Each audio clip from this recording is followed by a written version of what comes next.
Isa diserupakan, Yesus nggak pernah diserupakan. Kalau Tuhan sanggup menciptakan alam semesta, masa menyerupakan satu wajah saja dianggap mustahil? Yang dipermasalahkan itu bukan kemampuan Allah, tapi mau atau tidaknya Allah. Di dalam Bible sendiri, banyak orang tidak mengenal Yesus setelah peristiwa penyaliban. Lukas 24:16, mata mereka dicegat sehingga mereka tidak mengenal dia.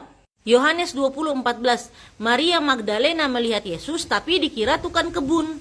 Markus 16:12, Yesus menampakkan diri dalam rupa lain.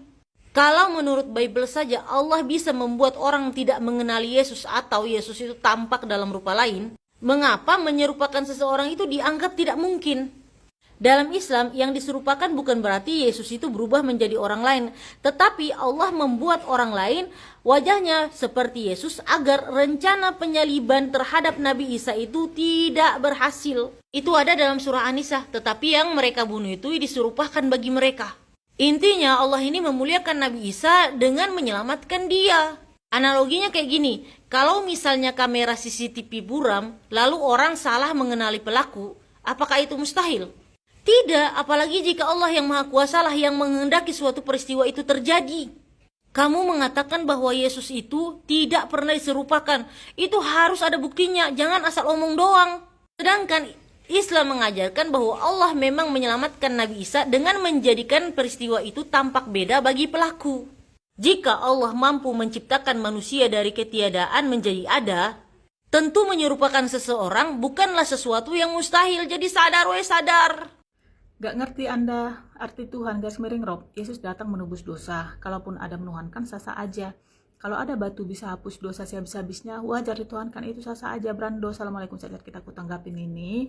Itu bagi Anda yang di grey area, Brando. Area abu-abu, hitam tidak, putih tidak, mengambang kagak jelas. Satu perahu nyektian banyak kali nahodanya. Nahoda A mengarahkan ke barat, B ke timur, nahoda C ke selatan, D ke utara, dan lain sebagainya. Kira-kira penumpang di sini selamat nggak sampai tujuan? Mana ketehe, mana mukmin, ya kan? Jadi kenapa demikian? Karena buku panduannya, coy. Buku panduannya ini nggak jelas, dia. Ada yang bilang begini, ada yang bilang begitu. Untuk satu objek berbeda-beda. Nah, sehingga memposisikan Yesus ini tidak bisa sebahasa, kan gitu. Jadi kalau Tuhanmu jadi manusia, Tuhan kami jadi batu. Oh tidak, ya, big no. Kami menolak Tuhan jadi-jadian. Dan tidak ada istilah tebus-menebus. Ketika Yesus menebus dosa kepada siapa? Berarti yang menerima tebusan ini lebih kuat daripada si Yesus. Itu logikanya, ya kan? Bagi keyakinan kami, satu-satunya Maha Pengampun itu adalah Tuhan, Allah Subhanahu wa Ta'ala, yang Maha Suci, Maha Tinggi. Siapa dia yang menciptakan Yesus, yang menciptakan batu? Ya, lihat Zumar 53. Jadi algoritma kami absolut dalam bertuhan. Kami kenali Tuhan kami dengan sangat jelas. Qul huwallahu ahad, Allahu somad, lam yalid wa lam yulad wa lam yakul lahu kufuwan ahad. Dialah yang Maha Esa, bukan ketiganya yang Esa. Tempat meminta segalanya, bukan malah yang meminta agar cawan dilalukan darinya. Tidak beranak dan tidak diperanakkan, dan tidak ada yang setara dengannya. Tidak berambut gondrong, bersandal karfil ataupun neckerman. Masuk, masuk, thank you. Siap-siap di sana. Benar itu sudah baca 14 kitab PB. Abo, assalamualaikum, saya kita aku tanggapin ini. Yang 14 kitab itu, bro, Paulus punya barang doang, ya kan? Kalau PB ya 27 lah. Kemarin pembahasan tentang Mr. Paul toh. Artinya apa? 14 dari 27, lebih dari separuh PB itu didominasi oleh tulisan-tulisan Paulus. Dan itulah yang kalian ikuti saat ini. Mulai dari Roma, 2 kitab Korintus, Galatia, Efesus, Filipi, Kolose, 2 kitab Tesalonika, 2 kitab Timotius, Titus, Filemon, Ibrani, 14 kan? Matius, Markus, Lukas, Yohanes, Kisah Para Rasul, Yakobus, Petrus, 3 Yohanes, Yudas, Wahyu. Lengkap 27? Kubacalah semua, kupahami apa, ku compare ajaran Paulus dengan apa aja yang diucapkan Yesus. Beda jauh. Ya, Yesus itu jelas warnanya. Hitam-hitam, putih-putih. Ada di Matius 5 nomor 37. Katakan ya jika iya, katakan tidak jika tidak. Karena di luar itu berasal dari si jahat. Paulus 1 Korintus 9 nomor 21. Apa katanya? Bagi orang Yahudi, aku seperti orang Yahudi. Bagi orang yang ikut Taurat, aku seperti orang ikut Taurat, meskipun aku tidak ikut Taurat. Bagi orang yang tidak ikut Taurat, aku seperti mereka juga, meskipun aku tidak hidup di luar Taurat. Bagi orang lemah, aku seperti orang lemah. Gak ada warnanya, bunglon. Nah, supaya banyak yang selamatkan katanya. Banyak yang selamatkan atau disesatkan. Karena apa? Yesus pernah berkata seperti ini. Ya, itu di Matius 5 nomor 17, 18, 19 dan seterusnya. Apa? Kukatakan padamu, selama langit dan bumi belum lenyap, kata Yesus ya, ini langit dan bumi belum lenyap kan? Tidak boleh satu iota atau satu titik pun dari Taurat itu dikurangi. Jika ada yang mengurangi dan mengajarkannya kepada orang lain, tempatnya di mana? Teman-teman, saudara-saudara? Di mana tempatnya? Tempat terendah ya. Mr. Paul, apa yang dilakukannya? Bukan hanya mengurangi, coy, membatalkan. Itu tertulis di suratnya ke jemaat Efesus. Ya, gong kali kan? Apalagi yang paling krusial adalah tentang Tuhan. Yesus mengajarkan untuk menyembah Tuhan yang Esa, mengajarkan menyembah satu-satunya Allah yang benar. Paulus mengatakan mengajarkan menyembah Yesus sebagai Tuhan. Apa enggak lari? Itu dia coy, tak usah kepala heran kali. Pahamnya aku. PB, PL, Al-Quran, ku bacalah semua, ku komperlah kawan-kawan. Nah ini dia, Islam adalah agama yang diridhoi oleh Allah Subhanahu wa Ta'ala, Tuhan Sang Pencipta semesta. Masuk? Thank you. Ada yang bisa bantu jawab pertanyaan saya, apakah nabi-nabi Israel menyembah YHWH atau Allah Subhanahu wa Ta'ala? Karena tidak mungkin nabi-nabi Israel menyembah dua Allah yang berbeda. Emil, assalamualaikum, sehat kita, aku jawab ya. Yang mereka sembah adalah ini, yang YHWH ataupun 4 huruf konsonan tetragrammaton, Yahweh katanya ya. Dan mereka tidak akan sembarangan mengucapkan nama Tuhannya. Kalau kau tanya siapa nama Tuhanmu, gak akan dijawabnya kau dengan Yahweh, gak akan itu. Mereka sudah tertanam di dalam DNA-nya untuk menjaga, tidak mengucapkan nama Tuhannya dengan sembarangan. Itulah mengapa mereka sangat membenci, bahkan meludahi oten-oten yang menjajah-jajahkan agamanya. Pernah kalian lihat video-videonya itu ya kan? Karena yang oten ini menyamanyamakan nama Tuhan mereka dengan seorang manusia yang bahkan sebagai nabi pun mereka tidak terima. Itu alasannya kawan-kawan. Jadi yang disembah Nabi Israel, yang disembah oleh orang Islam itu sama, monoteisme kami cinta, menyembah Tuhan yang satu, nggak ada dua, apalagi tiga, ya kan? Cuma pengucapannya berbeda, sifatnya sama. Tuhan yang Maha Esa, tidak tampak oleh mata, Maha Suci, Maha Tinggi, Maha Kuasa. Nah, gitu dia. Kenapa berbeda ya? Memang Tuhan mengutus para rasul itu sesuai dengan bahasa mereka masing-masing, sehingga para rasul ini gampang menyampaikan kepada umatnya, kepada anggota-anggotanya gitu loh. Jadi seharusnya bukan Tuhan si Israel dengan Tuhan si Islam sama enggak ya? Ngapain kau sibuk kali coy? Kau tanyakan dirimu, Tuhanku sama dengan siapa ya gitu? Ternyata Tuhanku lain sendiri. Itu yang harusnya kau sadari supaya kau bergerak. Tuhanmu tampak oleh mata, bahkan dilukiskan berbeda-beda, ya kan? Masih itu, ya sehat-sehat di sana. Semoga Tuhan Yesus memberkatimu supaya kami bertobat dan minta ampun. Rumondang Pasaribu, di mana dirimu? Dengarkan dulu ini. Assalamualaikum, saat kita aku mau merespon komentar ini ya. Nothing is coincidence ya, gak ada yang kebetulan. Bahkan salah ketik pun itu ada artinya itu, Rumondang ya. Supaya kami bertobat, kau bilang iya, udah pas sekali tuh. Bertobatlah dan minta ampunlah kepada Tuhannya Yesus. Karena selama ini sudah salah sangka ya.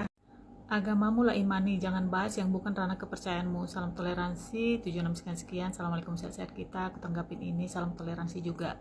Toleransi itu menghargai perbedaan ya, perbedaan pendapat, perbedaan agama, keyakinan, suku, dan lain sebagainya. Ketika orang-orang berkomentar kira-kira menyudutkan, membelokkan, memfitnah agamaku, itukah yang disebut toleransi? Tidak ya. Tentu saja agamaku yang sekarang Islam yang kuimani. Agama yang lalu sudah ku skip, sudah ku tinggalkan.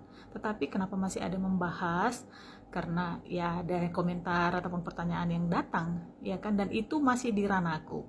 Karena kenapa? Aku berhak menceritakan tentang Siantar ketika aku pernah keliling Siantar dan aku mengenalinya dengan baik. Seandainya aku tidak pernah ke sana, ke Siantar, tetapi aku menceritakan tentang Siantar, itu kurang ya, kurang tepat masuk ya. Terima kasih. Ayat salah satu yang buatku juga dan anakku masuk Islam. Assalamualaikum dek. Waalaikumsalam warahmatullahi wabarakatuh. Kakakku Erika Sitorus. Alhamdulillah terharu aku baca komentar ini. Ya, istiqomalah kita hingga raya dia kakakku. Dan aku doakan semoga kakak beserta anak, beserta keluarga tercinta lah, sehat-sehat selalu, murah rezeki, dilancarkan segala urusannya, selalu berada di jalan Allah Subhanahu Wa Taala. Dan memang iya, beda vibe-nya ketika kita membaca Quran, ayat-ayat di Quran itu ya. Langsung bisa kita rasakan, oh ini bukan ucapan manusia ini. Ini ucapan sang pemilik kehidupan, sang pencipta. Tentu beda dengan yang sebelum kita rasakan ya kan Kak. Sehat-sehat kita semua. Terima kasih. Ada Tuhan kok masih belajar sama alim ulama. Ibarat tesis S2 disempurnakan orang buta huruf. Ibarat Google masih buka Google buat cari jawaban. Ada Tuhan kok masih belajar sama alim ulama. Lukas 2 ayat 46. Sadar wih sadar. Ayat salah satu yang buatku juga dan anakku masuk Islam. Assalamualaikum dek. Waalaikumsalam warahmatullahi wabarakatuh. Kakakku Erika Sitorus. Alhamdulillah terharu aku baca komentar ini. Ya, istiqomalah kita hingga raya dia kakakku. Dan aku doakan semoga kakak beserta anak, beserta keluarga tercinta lah, sehat-sehat selalu, murah rezeki, dilancarkan segala urusannya, selalu berada di jalan Allah Subhanahu Wa Taala. Dan memang iya, beda vibe-nya ketika kita membaca Quran, ayat-ayat di Quran itu ya. Langsung bisa kita rasakan, oh ini bukan ucapan manusia ini. Ini ucapan sang pemilik kehidupan, sang pencipta. Tentu beda dengan yang sebelum kita rasakan ya kan Kak. Sehat-sehat kita semua. Terima kasih. Kristus telah mengampuni kita dari dosa, darahnya telah menebus kita dari segala dosa. Kalau semua dosa sudah ditebus, kenapa dalam Bible orang tuh masih harus bertaubat, mengampuni sesama, beriman, bahkan dihakimi menurut perbuatannya? Bukankah itu berarti penebusan saja tidak otomatis menyelesaikan semuanya? Apa kata Yesus? Jika kamu tidak mengampuni orang lain, Bapamu juga tidak akan mengampunimu. Matius 6:14-15. Kalau semua dosa sudah diampuni di kayu salib, kenapa pengampunan Allah masih bergantung pada pengampunan kita terhadap dosa orang lain? Yakobus 2:42, manusia dibenarkan bukan hanya oleh iman, tapi juga oleh karena perbuatan. Wahyu 20:12-13, manusia dihakimi menurut perbuatannya. Kalau semua dosa sudah lunas tanpa syarat, kenapa masih ada syarat untuk diampuni, dihakimi, dan diselamatkan? Bukankah itu menunjukkan bahwa konsepnya lebih kompleks daripada sekedar semua dosa sudah ditebus? Dalam Islam, pengampunan langsung datang oleh Allah ketika seseorang bertaubat dengan sungguh-sungguh tanpa memerlukan penebusan dari orang lain. Namun Islam juga mengajarkan agar seorang muslim mengampuni dosa orang lain tanpa menyimpan dendam. Sebagaimana dalam banyak ayat Al-Quran mengajarkan tentang sifat pemaaf. Tuhan itu kalau mau mengampuni dosa, ya tinggal bilang aku ampuni. Gak butuh orang lain untuk menebus dosa manusia. Sampai harus pakai cara yang ribet banget, mati di kayu salib jadi sadar we sadar. Isa Al-Masih terkemuka di dunia dan akhirat. Jongar nampak satu berkomentar, aku tanggapi assalamualaikum saja kita. Terus kalau terkemuka kenapa Jongar? Jadi Tuhan gitu. Jadi seringkali kalian, teman-temanku, teman-teman Jongar maksudnya, memakai ayat ini seolah ingin memvalidasi. Bukan memvalidasi saja, seolah ingin memaksakan ketuhanan Isa Al-Masih supaya sama pemikirannya dengan kalian. Gak bisa sama kami, gak laku, ya kan? Karena kenapa? Kalau mau saja kau lembutkan hatimu, kau buka ini, kata terkemuka justru mempertegas, menunjukkan ketidaktuhanan Isa Al-Masih. Karena kalau terkemuka udah pasti harus ada pembanding yang lain. Sedangkan Tuhan itu Esa, Tuhan itu tunggal. Masuk itu? Masuk. Dan kami memang yakin dan percaya bahwa Isa Al-Masih terkemuka di dunia dan akhirat. Bagaimana tidak? Beliau messenger, pembawa pesan agar kita semua beribadah hanya bertakwa kepada Tuhan Sang Pencipta, ya kan? Sama seperti ajaran nabi-nabi sebelumnya. Nabi Musa juga dimention di Quran terkemuka loh. Iya, bagaimana tidak terkemuka di dunia? Beliau diangkat dalam keadaan terhormat, hidup, tidak diludahi, tidak dibun-bun. Nah, terkemuka kan? Terkemuka di akhirat. Iya, terkemuka di akhirat karena salah satu tanda akhir zaman Nabi Isa akan turun. Untuk mengapain? Meluruskan pemikiranmu ini. Masuk itu. Masuk, diluruskannya nanti. No. Aku bukan Tuhan Jongar katanya. Oke, thank you. Ayat salah satu yang buatku juga dan anakku masuk Islam. Assalamualaikum dek. Waalaikumsalam warahmatullahi wabarakatuh. Kakakku Erika Sitorus. Alhamdulillah terharu aku baca komentar ini. Ya, istiqomalah kita hingga ayat ya kakakku. Dan aku doakan semoga kakak beserta anak, beserta keluarga tercinta lah, sehat-sehat selalu, murah rezeki, dilancarkan segala urusannya, selalu berada di jalan Allah Subhanahu Wa Taala. Dan memang iya, beda vibe-nya ketika kita membaca Quran, ayat-ayat di Quran itu ya. Langsung bisa kita rasakan, oh ini bukan ucapan manusia ini ucapan Sang Pemilik Kehidupan, Sang Pencipta. Tentu beda dengan yang sebelum kita rasakan ya kan Kak. Sehat-sehat kita semua. Terima kasih. Ada Tuhan kok masih belajar sama alim ulama. Ibarat tesis S2 disempurnakan orang buta huruf. Ibarat Google masih buka Google buat cari jawaban.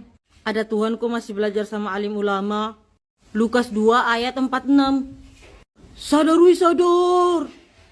Kalau roh Tuhan tidak menarikmu kepada keselamatan, maka ibu tidak akan pernah paham dengan firman Tuhan. Ibu hanya akan sebatas memahaminya dengan akal manusiamu. Ini berkomentar, aku menanggapi. Assalamualaikum sehat-sehat kita. Roh Tuhan masuk di sini Roh Kudus ya kan? Ya, jadi cinta, konsep ketuhanan yang berbasis Tritunggal, di mana salah satunya ada Roh Kudus di situ. Itu sudah lama aku skip dari keimanan aku sebagai aku manusia yang berakal, ya. Jadi nggak akan kubahas di sini Roh Tuhan, Roh Kudus, Roh halus, roh yang lain, apalagi sampai membahas bahasa roh, karena siri kira bara-baraba sampai sekarang masih perdebatan kan, debat nggak nemu, cacat, kita blacklist. Nah itu aku yang mau ku perdalam di sini tentang keselamatan.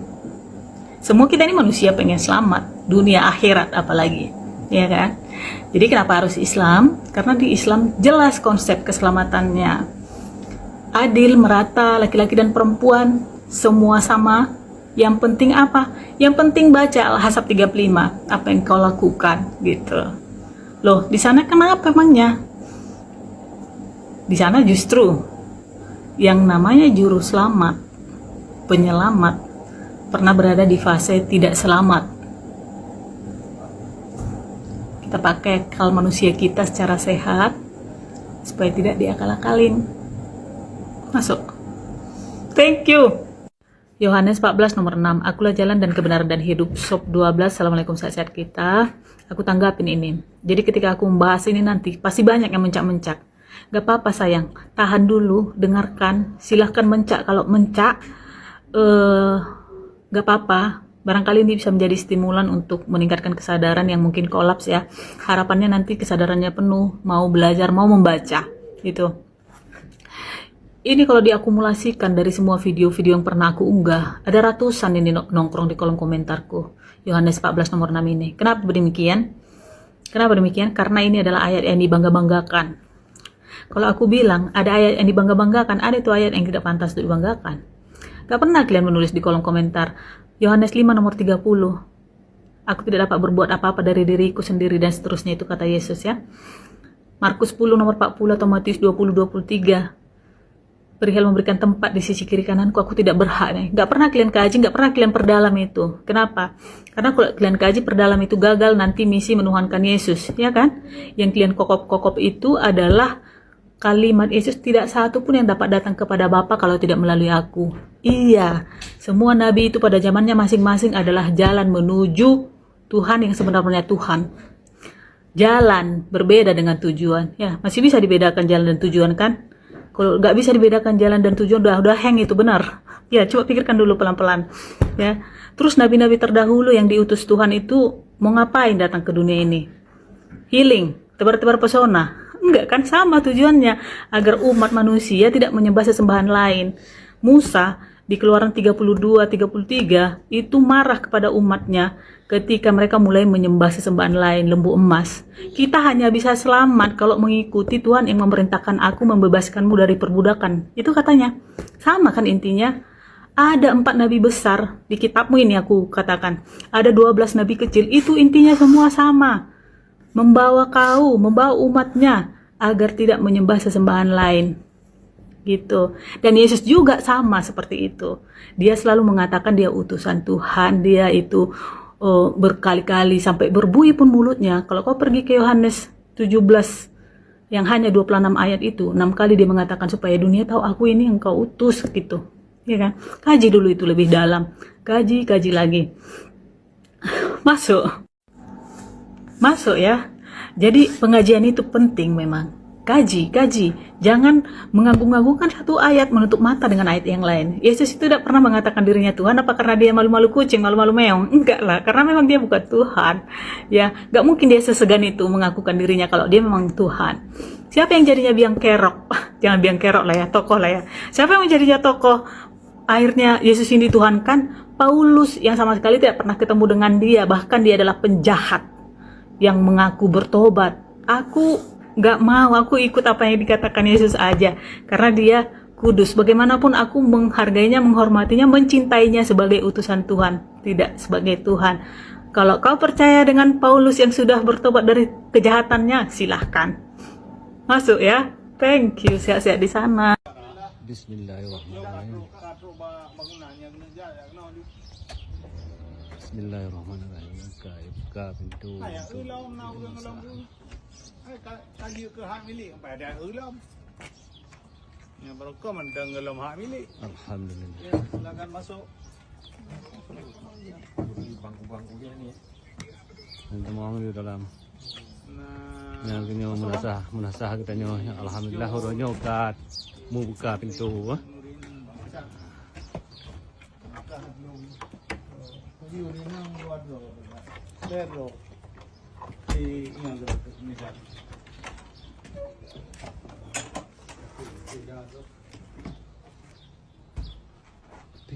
Di pandangnya. It's okay.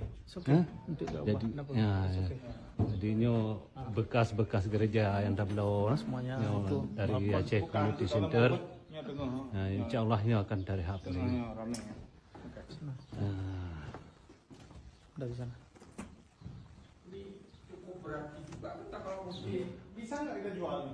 ya kalau ada yang mau beli kita kasih aja nggak usah buat kapan juga kita jual kalau ada yang mau saya nggak mau ngabut siapa ini Ginilah keadaannya sekarang ini. setengah mati Nah, insya Allah akan direnovasi. ini kayunya bagus Kayu jamaah. Sebenarnya ini bekas gereja. ya lampu list air udah harus kita apply lampu paling penting Panca. Bu banyak. Ya. Baca rumah yang medung je level baca kunti di dalam kau. Ini penjeng di dalam. Nyancok tu pun kau ni. Assalamualaikum, halo aku Cindy, aku seorang mualaf. Saat hidup, mungkin saat hidup terasa berat, ternyata yang membantu aku bukan hal besar. Sekarang aku punya beberapa rutinitas kecil yang selalu aku jaga, karena aku sadar ketenangan itu harus dirawat pastinya. Kadang sesederhana membuka jendela, misalkan di pagi hari, terus kayak kesibukan dengan merapikan sudut rumah, atau menikmati minuman mungkin yang hangat, atau misalkan yang dingin, apapun itu fresh otak dan pastinya jiwa yang mungkin setiap harinya kamu memikirkan selalu aku punya masalah, karena di dalam itu semua juga semua orang pasti punya masalah yang mungkin jauh lebih besar dari kita. Atau misalkan kamu bisa juga pakai aroma-aroma yang bikin kamu nyaman. Biasanya aku sekarang sih yang aku alami kalau aku lagi stres ataupun kayak gimana, selain sholat ya pastinya aku aku suka banget wangi-wangian aromaterapi dan segala macam ya. Jadi membantu aku jadi kembali ke diri sendiri. Dan semakin dewasa, aku semakin percaya bahwa kebahagiaan sering datang dari hal-hal sesederhana apapun itu yang dulu kita anggap biasa aja. Jadi bagi aku kayak dari semua perjalanan mualaf aku pastinya sampai sekarang ya aku selalu berpikir overthinkingku yang tidak bagus ini aku ubah menjadi rutinitas yang mungkin ini mungkin bisa nih ngerubah aku yang menjadi tidak memikirkan itu padahal belum datang. Ya nggak sih, kadang jiwa-jiwa itu yang harus kita tanam gitu.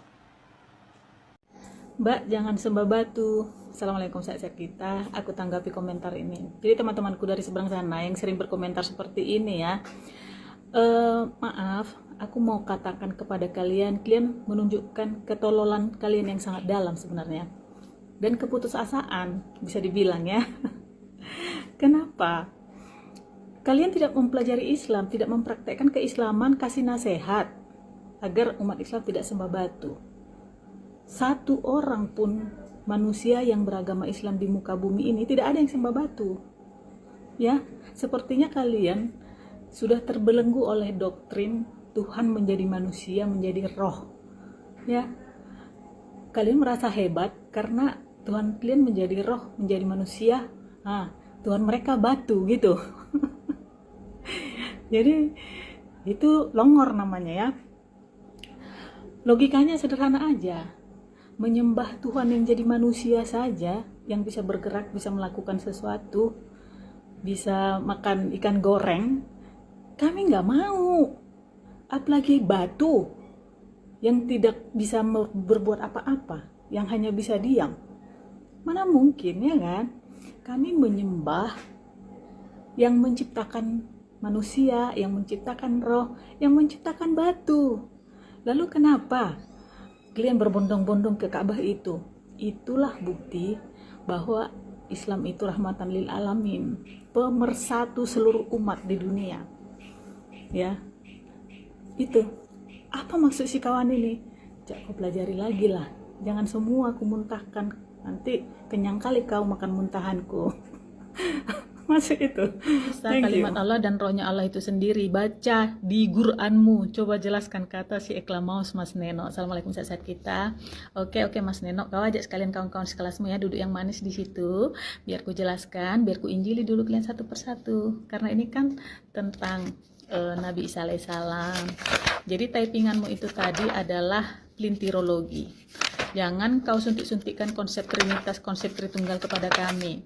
Imani saja itu sebagai milikmu tanpa harus mengklaim bahwa di Al-Quran juga tertulis demikian. Itu fitnah namanya. Sengaja. Dosa kau coy. Aku sebenarnya nggak tahu, tapi sosok tahu. Makanya dengarkan ini, apa yang sesungguhnya tertulis di dalam Al-Quran perihal itu. An-Nisa ayat 171 ya, aku bacakan, dengarkan baik-baik. Wahai ahli kitab, janganlah kamu melampaui batas dalam agamamu, dan janganlah kamu mengatakan terhadap Allah kecuali yang benar. Sesungguhnya Al-Masih Isa putra Maryam itu adalah utusan Allah, dan yang diciptakan dengan kalimatnya yang disampaikan kepada Maryam. Yang diciptakan dengan kalimatnya, oke? Disampaikan kepada Maryam. Ciptaan ya, bukan pencipta. Tuhan menciptakan segala sesuatu itu dengan ucapan, dengan firman, dengan kalimat kan.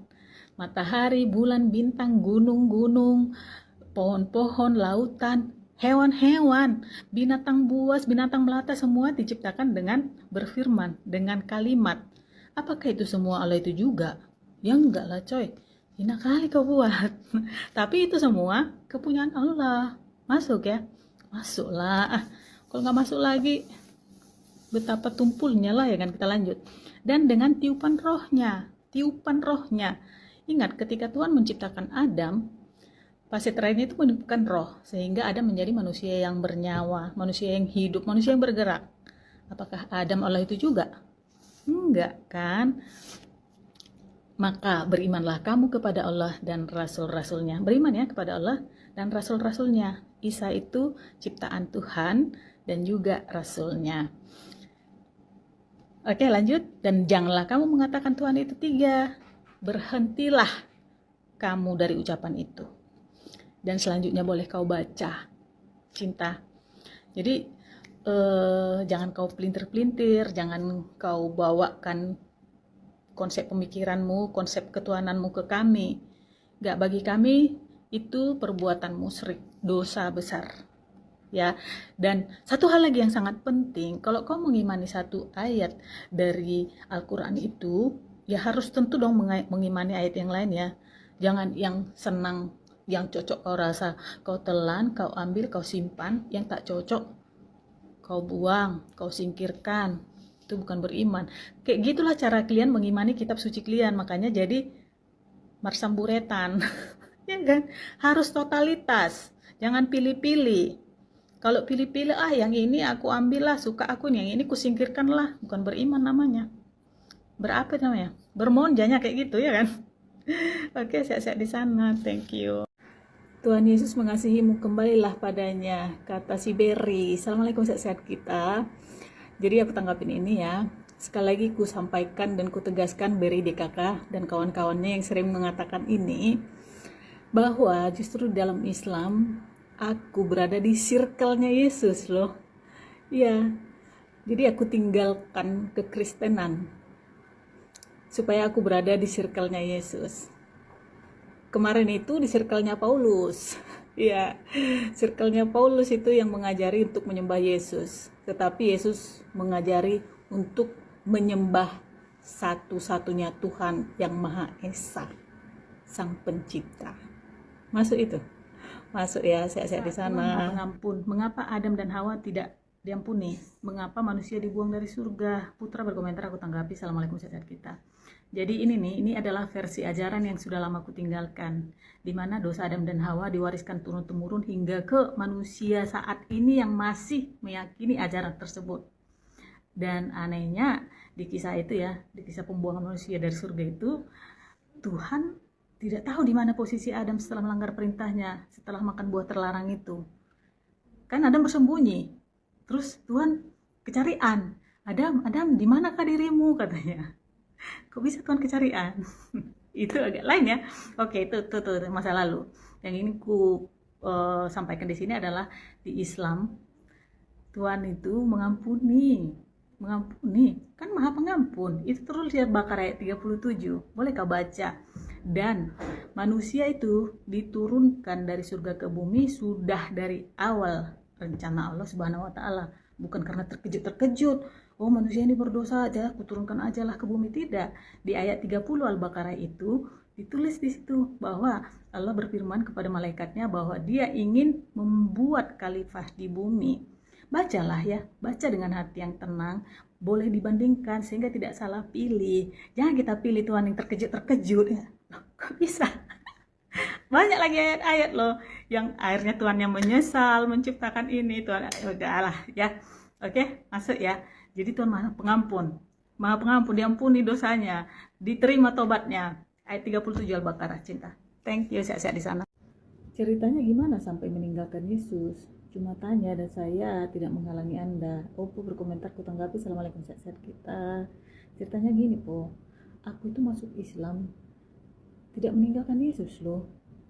Justru sebenarnya masuk Islam itu supaya mengikuti ajaran Yesus.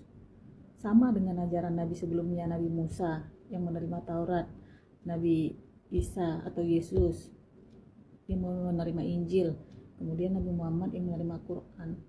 Karena kita yang beragama ini kan tentang bertuhan dan berteman ya. Yesus mengajari bagaimana bertuhan. Siapa Tuhan? Satu-satunya katanya, Sang Pencipta, bukan dirinya. Justru di kekristenan meninggalkan Yesus loh. Kenapa? Karena kok sekonyong-konyong jadi menyembah Yesus gitu. Ajaran siapa itu? Ajaran Paulus. Itu bukan ajaran Yesus untuk menyembah Yesus. Nah, ajaran Yesus menyembah Bapa gitu beliau sebutkan. Ya, masuk itu. Masuk. Terima kasih ya. Sehat-sehat di sana. Kebenaran yang mana? Kasih contoh dong. Lo berkomentar, aku tanggapi. Assalamualaikum, sehat-sehat kita. Oke, contoh 1. Islam mengajarkan umatnya agar percaya kepada Tuhan Yang Maha Esa, Allah Subhanahu wa Ta'ala, yang adalah Sang Pencipta, Allah yang Maha Suci dan Maha Tinggi. Dialah yang menciptakan segala sesuatu, dari yang tidak ada menjadi ada. Jumarat ayat 62. Dia menciptakan alam semesta dan menjaganya. At-Talaq ayat 12. Dia menciptakan manusia. At-Tin ayat 4. Semua manusia ciptaannya, manusia pertama hingga terakhir nanti. Jadi kalau ada agama yang mengajarkan umatnya Tuhan kita itu Sang Pencipta, katanya, tetapi Tuhannya itu lahir dari manusia sebelumnya, dari rahim ciptaan sebelumnya, itu namanya apa? Pembohongan apa pembodohan itu? Coba dipikir-pikir ya. Itu yang pertama. Yang kedua, dalam Islam diajarkan bahwa Tuhan itu Maha Pengampun, Maha Pengasih, Maha Penyayang, Maha Adil. Itu tertulis di Al-Jumarat ayat 53. Ampunannya luas. Kita cukup datang minta ampun dengan bertobat, Dia akan mengampuni kita. Jadi kalau ada ajaran agama yang dosa kita harus diampuni melalui kematian seseorang, melalui penebusan-penebusan, itu namanya apa? Transaksi, kong kali kong. Mikir lagi sekali lagi. Kemudian kebenaran apa lagi? Kitab sucinya, original. Tahu original kan? Kalau Islam memang agama berbahaya, kenapa dalam sejarah justru umat Islam berkali-kali menjadi korban kebencian hanya karena identitas mereka? Lucu ya, kalau satu orang muslim berbuat salah, katanya lihat Islamnya yang salah. Tapi kalau orang non-muslim yang berbuat, katanya itu oknum. Loh, kalau salah satu dianggap mewakili agama, kenapa yang lain dianggap mewakili dirinya sendiri? Standarnya kok beda? Logikanya gini, kalau Islam memang menyebarkan agama dengan pedang, kenapa sampai hari ini umat Islam menjadi salah satu kelompok yang paling sering menjadi target diskriminasi? Penghinaan simbol agama, pelanggaran ibadah, bahkan kekerasan fisik di berbagai tempat. Bukankah yang kuat yang biasanya menindas? Mengapa dalam banyak kasus justru muslim yang menjadi korban prasangka? Mari kita lihat fakta sejarahnya. Pada tahun 1095 sampai 1291 terjadi perangkaian perang yang dikenal dengan Perang Salib. Ketika Yerusalem direbut tahun 1099, banyak catatan sejarah yang menyebutkan pembantaian besar terhadap penduduk muslim dan Yahudi. Berabad-abad kemudian, pada masa kolonialisme, banyak wilayah muslim di Asia dan Afrika yang mengalami penjajahan panjang. Masuk abad modern setelah peristiwa serangan 11 September, jutaan muslim yang tidak ada hubungannya dengan terorisme ikut terkena dampak prasangka. Orang berhijab dihina, masjid diserang, muslim dicurigai hanya karena namanya terdengar islami. Padahal lebih dari 1 miliar muslim di dunia tidak pernah melakukan kejahatan apapun. Analoginya gini, bayangkan ada satu pengemudi mabuk menabrak orang, lalu seluruh pemilik SIM di dunia dianggap penjahat. Masuk akal apa tidak? Tidak, tapi itulah logika yang sering dipakai oleh Islamfobia.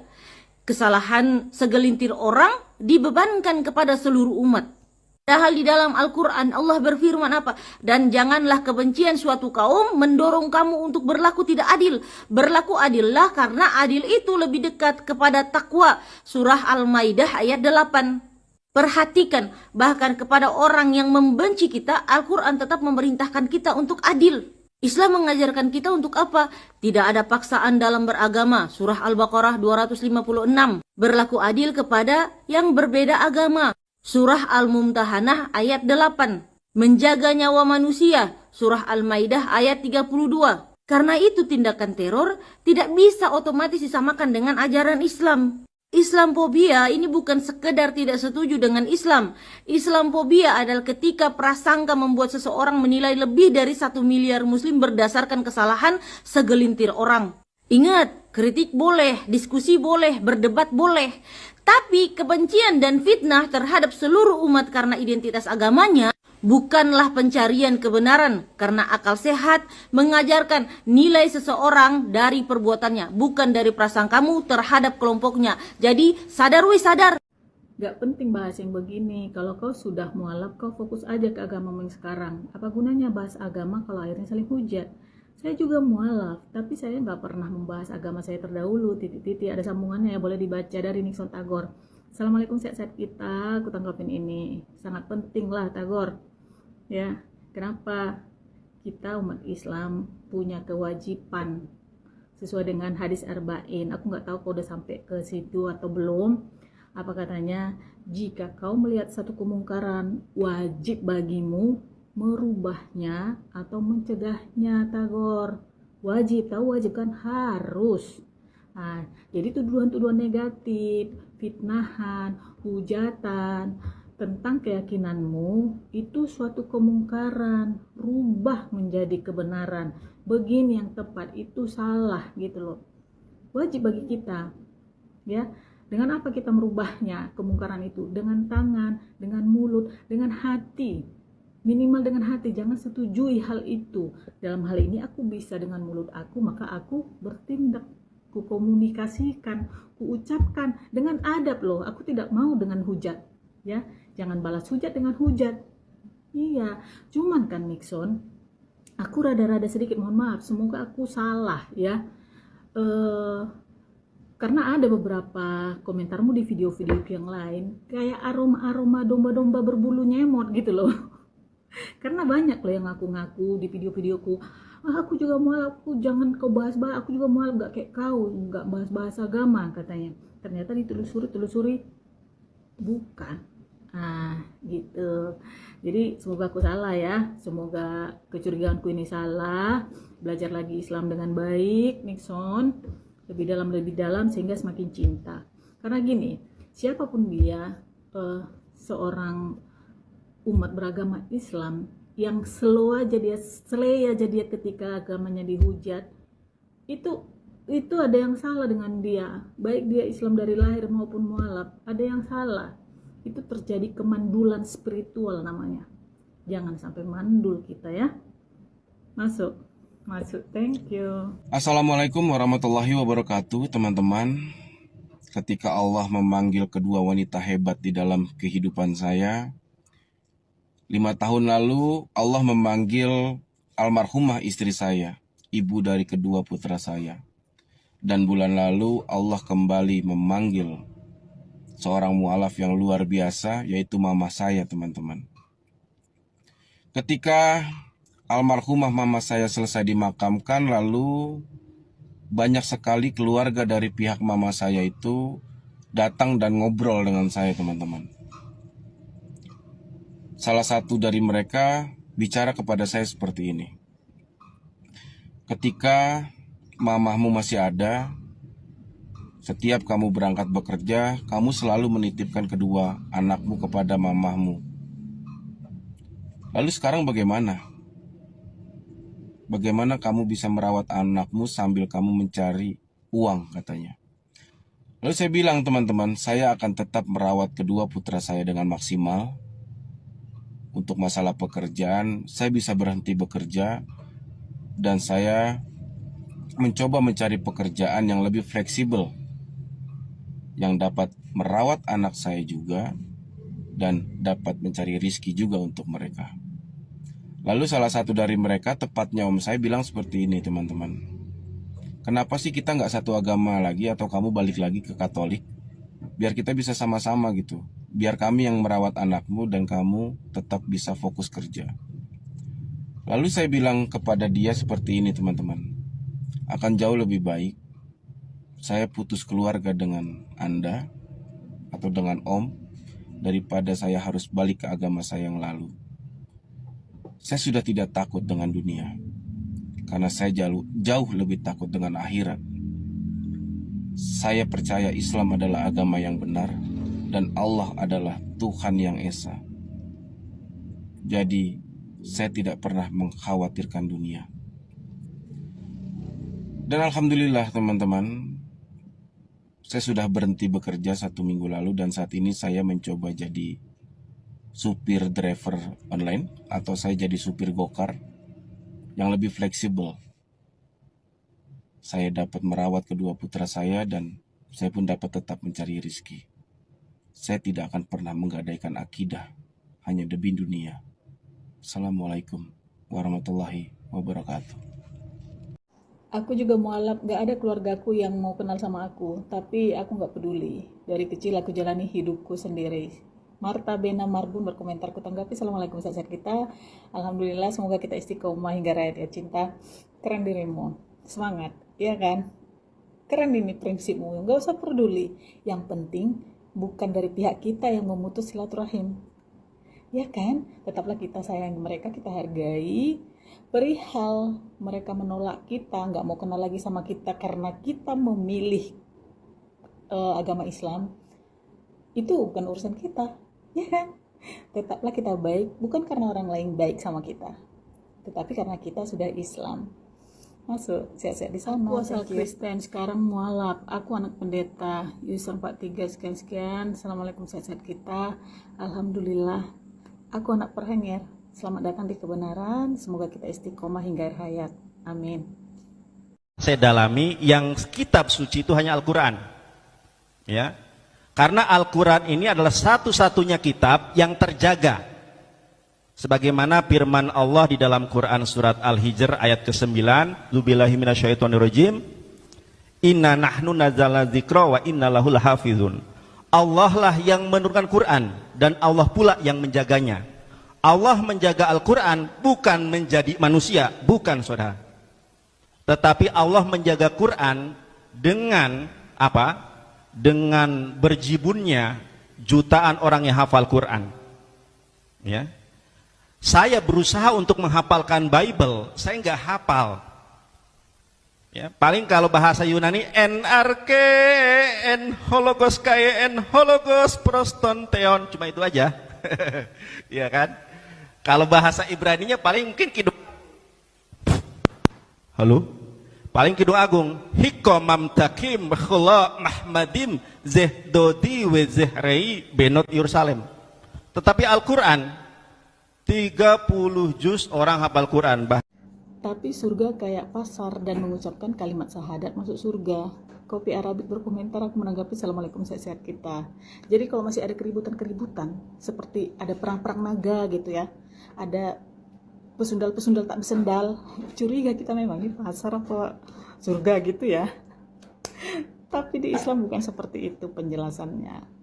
Surga itu tempat yang paling damai, tenang, tentram, indah, tidak ada rasa sakit, fisik maupun psikis. Jadi awalnya dari sini, startnya dari sini, di sini dan di sini, di dunia ini. Ya sudah benar, kalimat syahadat masuk surga. Syarat masuk surga itu Islam. Syarat masuk Islam 2 kalimat syahadat. Tapi tidak sekonyong-konyong, Islam itu kompleks. Banyak yang harus kau lakukan, banyak yang harus kau tinggalkan. Itu tidak sesederhana, oh si Just sudah turun, ya sudah meninggal di bumbun, dosamu terampuni, penting kau percaya kau masuk surga. Enggak sesederhana itu. Islam itu sempurna, kompleks. Kau harus berbuat, kau harus berusaha, karena kau manusia yang dibekali akal dan pikiran. Masuk aja dulu. Thank you. Aku muslim, suamiku mualaf. Aku tinggal di kampung suamiku. Kata keluarga suamiku, Tuhan gak kenal sama aku. Jadi nanti kalau di akhirat pasti masuk neraka. Aku gak mau jawab karena privacy. Kata si Sri Artina Bruklia. Aku aja yang jawab ya, boleh? Boleh lah, namanya kita sesama satu iman. Aku mau backup, mungkin kakak ini menjaga ya. Jadi gini, ini aku menjawab ke keluarga suaminya yang ngomong itu ya. Wajarlah Tuhanmu gak kenal. Kan masa aktif Tuhanmu cuma 33 tahun. Lagian Tuhanmu gak pernah bilang kalau dia Tuhan. Terus kau pikir Tuhanmu itu kenal juga sama kau? Gak kenal dia. Nyahlah katanya nanti. Udah gitu aja ya. Ini orang yang gak sadar guys. Nih contohnya. Kenapa syarat jadi Islam harus bodoh? Dengar, justru Islam itu satu-satunya agama yang mengedepankan akal. Di dalam Al-Quran Allah menyebutkan berkali-kali, afala ta'qilun, afala yatafakkarun. Apakah kalian tidak berpikir? Apakah kalian tidak merenung? Lucu ya, Islam dibilang bodoh padahal syarat masuk Islam itu sadar dan paham. Yang mirisnya kalian tuh nggak sadar kalau bodoh itu adalah identitas iman kalian. Apa kata Paulus di dalam 1 Korintus 4:10? Kami bodoh oleh karena Kristus. Sadarlah, bukan kata Muslim, bukan kata orang luar, tapi kata rasul kalian sendiri. Sadarlah, sadar. Rasul kalian sendiri bilang kalian tuh bodoh. Karena siapa? Kristus.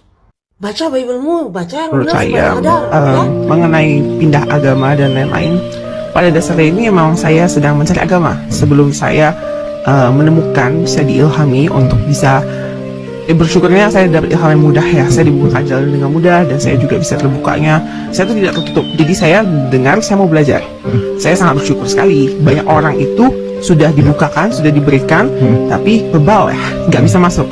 Nah, jadi bagi saya itu keimanan kenapa saya mau sampai pindah ke Islam adalah karena memang saya sudah hilang keyakinan terhadap Tuhan itu sendiri saat saya sebagai Kristen. Jadi sepanjang sekitar 3-4 tahun tuh waktu yang lama untuk seseorang tidak ke gereja, tidak mempunyai karena bagi saya tidak mau ke gereja bukan karena saya cuma males ya. Kan ada ya orang yang tidak mau beribadah hanya karena ya udahlah males. Tapi mereka percaya nih dengan Tuhannya. Mereka punya keyakinan, mereka punya iman. It's very different ya. It's a very different steps in there. Di tahapnya saya tuh sudah hilang. Saya tuh sudah menganggap bahwa Tuhan itu memang sudah doesn't exist anymore. Di tahap dimana kita human being with what I am, what my capability can do, saya tuh bisa achieve everything without the help of God. Karena menurut saya konsep Tuhan yang saya mengerti selama ini itu sudah sangat fatal, yang mengakibatkan bahkan iman saja saya sudah tidak believe dengan kata yang namanya ada iman. Manusia itu tidak ada iman menurut saya saat itu. Itu kenapa saya memilih saat saya mendengarkan Muslim, dan saya mendengarnya ini bukannya seperti nih sepanjang tidak ada satu orang pun yang mengajak saya untuk mari yuk kita coba move itu Islam. Gak ada. Memang saya dengar, memang saya teliti, dan memang saya perbandingkan. Saya lihat Alkitab saya sendiri, saya lihat kenyataan saya sebagai Kristen sebelumnya seperti apa, dan saya melihat, saya fokuskan ajaran. Karena for me itu hal-hal duniawi itu sangat gampang untuk dicapai, tapi yang nggak bisa kita capai itu adalah ketenangan jiwa, dan itu saya dapat dari membaca, bahkan belum sampai ke bagian Al-Quran dalam-dalamnya, tapi dari dasar hidup Islam. Karena saya dapat buku tentang keislaman dasar, saya baca semuanya. Itu tuh benar-benar sangat membuka mata saya. Oh, ternyata selama ini harusnya ajaran-ajaran inilah yang saya terima sebagai pedoman untuk hidup yang stable ya. Untuk bisa hidup stable sebagai manusia saja, kita perlu nih pedoman-pedoman ini. Dan pedoman ini kita nggak bisa dapat dari ajaran apapun. Memang harus didapatkan dari agama. Karena kita there is no course untuk keimanan, nggak ada namanya pembelajar pendidikan keimanan seperti apa. Kita memang harus diberikan oleh agama, dan agama itu harus agama yang tepat. Baru kita bisa. Hal yang paling memuaskan saya adalah fairness di Islam itu sangat jelas. Itu adalah skill yang selama ini mungkin a lot of Christian di kita itu mungkin kita cari, tapi kita tidak mengakui. Kita tuh denial kita tinggi, karena kita diajarkan untuk believe. Belief itu akan mempunyai efek denial. Dan saat saya benar-benar mempelajari dari Islam itu sendiri, perbuatan kita melakukan apa akan ada dosa, akan ada pahala. Dan afterlife kita tuh jelas diatur dengan sangat. Kita ini kan tidak bisa melihat, we cannot see the future, and we cannot know when we're going to die and everything. Berarti di hidup ini kita we must use it as precious as possible. We only have one chance to live, right? Nah, disinilah saya benar-benar ngerasa, ini memang yang selama ini saya cari. Ini yang membuat saya itu bisa tetap memegang bahwa hidup jadi orang yang baik dan orang yang benar itu berharga. Karena ini adalah untuk tabungan untuk afterlife yang kita tidak akan pernah tahu. Dan untungnya kita diajarkan, memang ada ajaran yang mengajarkan kita secara sistematis. Jadi bukan yang hanya tafsiran orang awam yang mungkin kita kan tidak terlalu mengerti bagaimana cara mengetahui tindakan mana yang betul, tindakan mana yang salah kan. Dan yang paling pentingnya adalah di sini kita diajarkan bahwa everything we do have a consequence. Islam adalah agama yang membukakan mata kita bahwa kita ini nggak boleh hidup sembarangan. Bukan cuma karena itu memang diajarkan seperti begitu. No, dia menjelaskan sampai sedetail-detailnya. If you do this, you will get this consequence. Dan konsekuensi ini ada yang bisa ditebus, ada yang tidak bisa ditebus. Dan itulah yang kita butuh sebagai manusia. Itu yang saya merasa, hidup kita ini kita butuh Islam. Kita butuh agama yang jelas. Karena segala hal di dunia itu tidak jelas.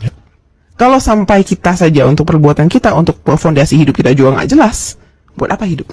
Nah, itu tidak ada di agama. Even saat saya masih di Kristen, saya cari sampai dari ujung ke ujung itu tidak ada.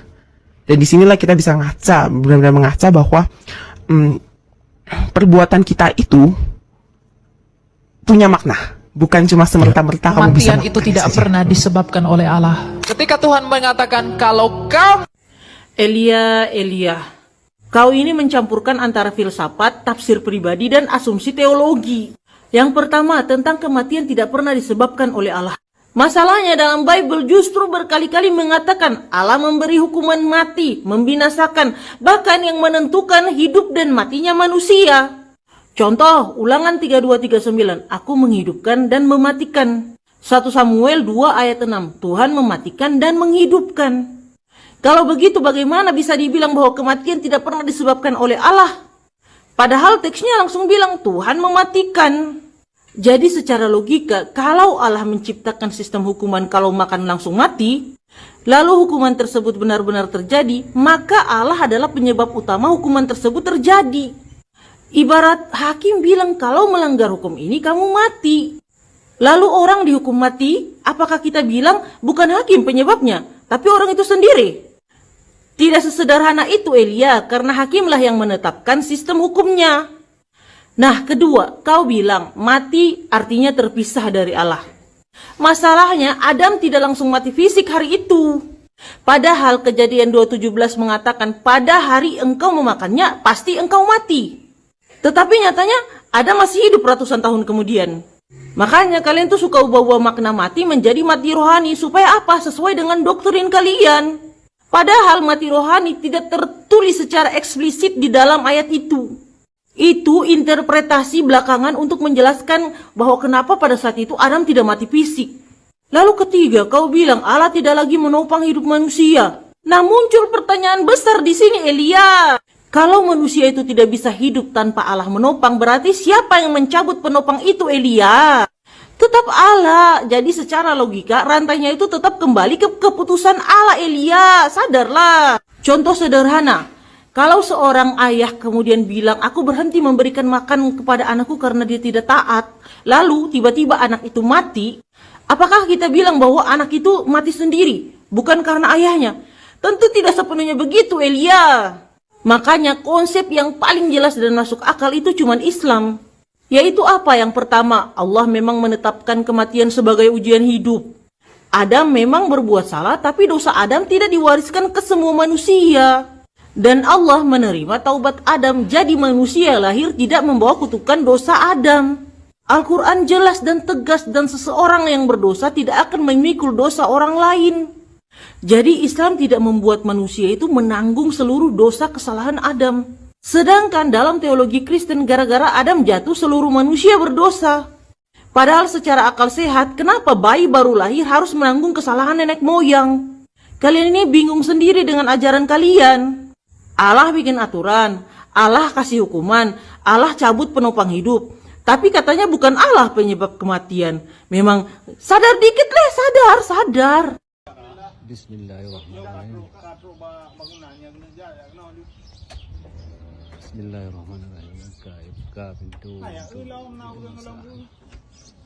Kayu ke hak milik pada ulam. Yang berokok mendengelam hak milik. Alhamdulillah. Silakan masuk. Bangku-bangkunya ni. Kita mau di dalam. Yang kini menasah katanya. Alhamdulillah horonya kat. Mau buka pintu.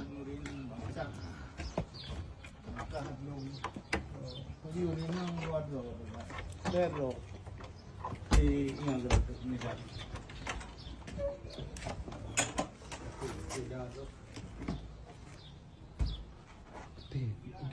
di palang. okay. Jadi jadi ini bekas-bekas gereja yang tablo semuanya dari Aceh Community Center. Nah, insya Allah ini akan dari HP ini. Dari sana. Cukup berarti juga kita kalau mesti. Bisa nggak kita jual? Ya kalau ada yang mau beli kita kasih aja, nggak usah jual. Kapan sudah kita jual kalau ada yang mau? Saya nggak mau ngakut. Siapa ini? Ginilah keadaannya sekarang ini. Dan insya Allah akan direnovasi. Ini kayunya bagus. Kayu jamaah. Sebenarnya ini bekas gereja. Ya lampu, air udah harus kita apply. Lampu paling penting. Panca. Ku banyak. Ya. Baca rumah yang medung jin lewe baca kursi di dalam kok. Ini banjir di dalam. Nyancok tepuk kamu gitu. Ada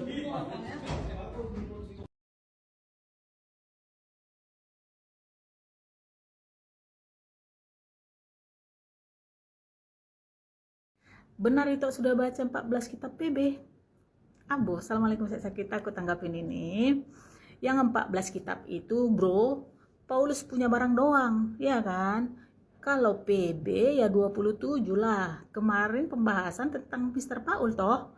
Artinya apa? 14 dari 27, lebih dari separuh PB itu didominasi oleh tulisan-tulisan Paulus. Dan itulah yang kalian ikuti saat ini. Mulai dari Roma, 2 kitab Korintus, Galatia, Efesus, Filipi, Kolose, 2 kitab Tesalonika, 2 kitab Timotius, Titus, Filemon, Ibrani, 14 kan? Matius, Markus, Lukas, Yohanes, Kisah Para Rasul, Yakobus, Petrus, 3 Yohanes, Yudas, Wahyu. Lengkap 27? Kubacalah semua, kupahami apa, ku compare ajaran Paulus dengan apa aja yang diucapkan Yesus. Beda jauh. Ya, Yesus itu jelas warnanya. Hitam-hitam, putih-putih. Ada di Matius 5 nomor 37. Katakan ya jika iya, katakan tidak jika tidak. Karena di luar itu berasal dari si jahat. Paulus 1 Korintus 9 nomor 21. Apa katanya? Bagi orang Yahudi, aku seperti orang Yahudi. Bagi orang yang ikut Taurat, aku seperti orang ikut Taurat. Meskipun aku tidak ikut Taurat. Bagi orang yang tidak ikut Taurat, aku seperti mereka juga. Meskipun aku tidak hidup di luar Taurat. Bagi orang lemah, aku seperti orang lemah. Gak ada warnanya, bunglon. Nah, supaya banyak yang selamatkan katanya. Banyak yang selamatkan atau disesatkan. Karena apa? Yesus pernah berkata seperti ini. Ya, itu di Matius 5 nomor 17, 18, 19 dan seterusnya. Apa? Kukatakan padamu, selama langit dan bumi belum lenyap, kata Yesus ya, ini langit dan bumi belum lenyap kan? Tidak boleh 1 iota atau 1 titik pun dari Taurat itu dikurangi. Jika ada yang mengurangi dan mengajarkannya kepada orang lain, tempatnya di mana, teman-teman, saudara-saudara? Di mana tempatnya? Tempat terendah ya. Mr. Paul, apa yang dilakukannya? Bukan hanya mengurangi, coy, membatalkan. Itu tertulis di suratnya ke jemaat Efesus. Ya, gong kali kan? Apalagi yang paling krusial adalah tentang Tuhan. Yesus mengajarkan untuk menyembah Tuhan yang Esa, mengajarkan menyembah satu-satunya Allah yang benar. Paulus mengajarkan menyembah Yesus sebagai Tuhan. Apa enggak lari? Itu dia coy. Tak usah kepala heran kali. Pahamnya aku. PB, PL, Al-Quran, kubacalah semua, ku komperlah kawan-kawan. Nah ini dia, Islam adalah agama yang diridhoi oleh Allah Subhanahu wa Ta'ala, Tuhan Sang Pencipta semesta. Masuk? Thank you.